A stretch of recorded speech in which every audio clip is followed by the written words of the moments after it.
ہم وہی کہیں گے جو ہمارا دین ہم کو بتاتا ہے، عمل کرو تو تمہارا بھلا ہے۔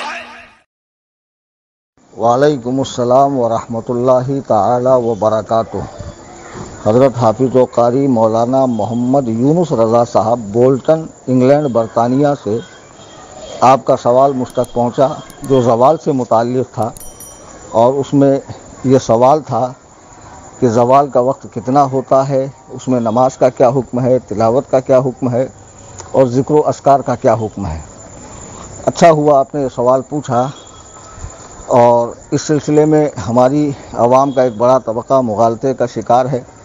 لوگ سمجھتے ہیں کہ زوال میں نماز پڑھنا مکروہ ہے، تلاوت کرنا منع ہے زوال میں، جبکہ وقت زوال تو عبادت کا وقت ہوتا ہے، ٹھیک ہے، وہاں سے عبادت شروع ہوتی ہے۔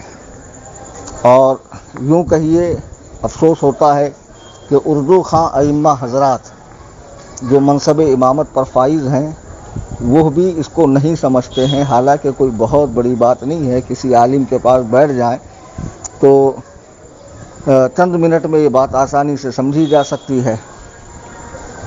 چلیے میں آپ کو بتا دوں اس وقت کو شریعت میں کیا کہتے ہیں جس میں نماز پڑھنا مکروہ ہے، تلاوت کرنا منع ہے اور ذکر و اذکار کی اجازت ہے۔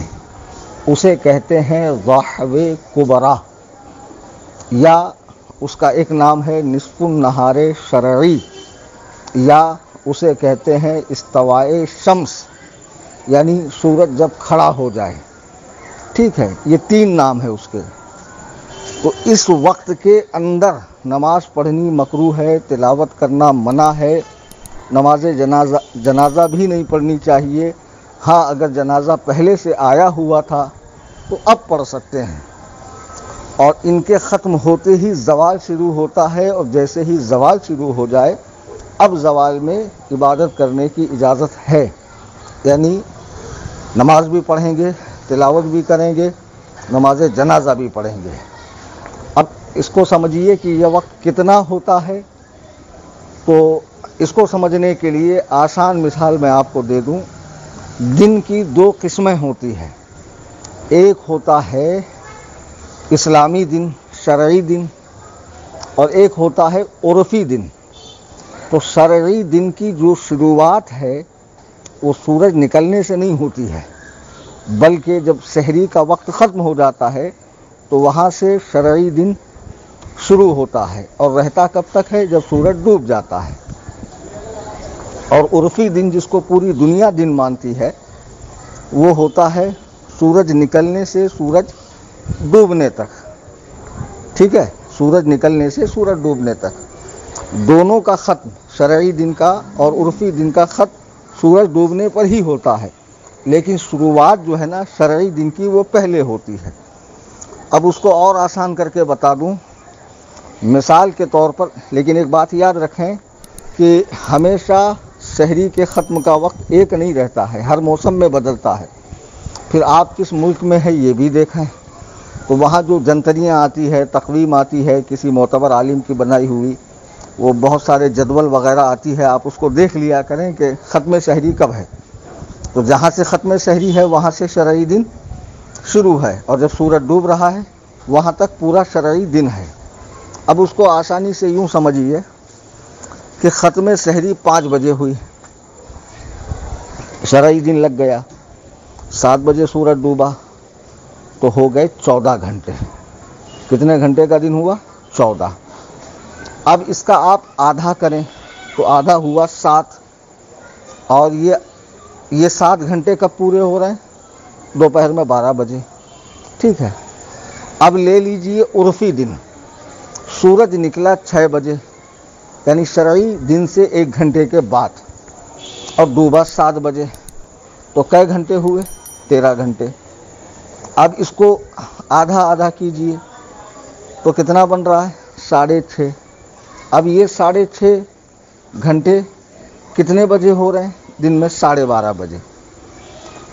تو جہاں سے شرعی دن کا آدھا ہوا، ٹھیک ہے، اور جہاں عرفی دن کا آدھا ہوا، ان دونوں کے بیچ کا جو وقت ہے اسے کہتے ہیں ضحو کبریٰ، اسے کہتے ہیں نصف النہار شرعی، اسے کہتے ہیں استوائے شمس۔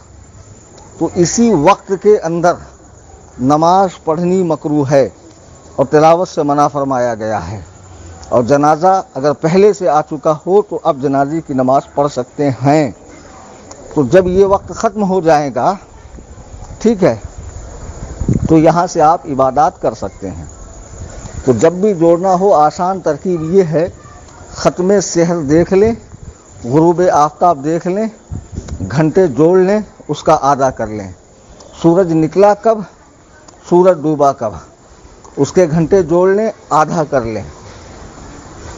تو اس کا آدھا جب شروع ہو رہا ہو شرعی عرفی دن کا، تو یوں سمجھ لیجئے کہ وہاں سے زوال کا وقت شروع ہوا، یعنی عبادت کا وقت شروع ہو گیا ہے۔ اور جب اس کا آدھا شروع ہو رہا ہو تو سمجھ لیجئے کہ وہاں سے عبادت منع ہے۔ تو یہ کبھی کبھی بہت ہوا تو 50 منٹ کے اندر کا ہوتا ہے، اس سے زیادہ کا نہیں ہوتا ہے۔ ایسا نہیں کہ گھنٹہ 2 گھنٹہ 3 گھنٹے کا ہوتا ہو۔ مجھے امید قوی ہے کہ بات آپ کو سمجھ میں آئی ہوگی، یا جہاں جہاں تک میری آڈیو پہنچ رہی ہے وہ لوگ اسے سمجھے ہوں گے۔ اگر کوئی بات نہ سمجھ میں آئے، ہو سکتا ہے کہ میرے سمجھانے کی صلاحیت وہ نہ ہو کہ ہر فہم اسے قبول کر لے، ہر ذہن میں بات آسانی سے بیٹھ جائے، تو مجھ سے واٹس ایپ پہ رابطہ کر لیں۔ نمبر تو پتہ ہی ہے 9820672770۔ تو انشاءاللہ الرحمن اس پر مزید تفصیل میں عرض کروں گا، اور اس سلسلے میں اوپر ہاتھ سے لکھا ہوا جو میں نے کاغذ کا ٹکڑا روانہ کیا ہے اس کو بھی آپ دیکھ لیں، انشاءاللہ سمجھنے میں آسانی ہوگی۔ السلام علیکم ورحمۃ اللہ۔